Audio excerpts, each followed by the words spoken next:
musamman mu a nan Kaduna. Na yi tsanani kwarai don jiya na so in layin amma na kasa saboda kusan mota 680 zan. Gaskiya wannan al'amari sai dai mu ce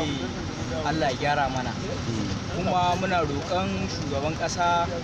da Allah da annabi kokari ya sa baki da muga wannan al'amari na wahalar mai da ake, dan a gaskiya ko a shekaran jiya Kano da nake mota na man abin da na sha man 15 zuwa Kano ko zuwa dawowa, kaga ba riba ko ba gaskiya ba. Dan haka muna roƙon shugaban ƙasa dan Allah ya taimaka ya sa baki akan maganan wannan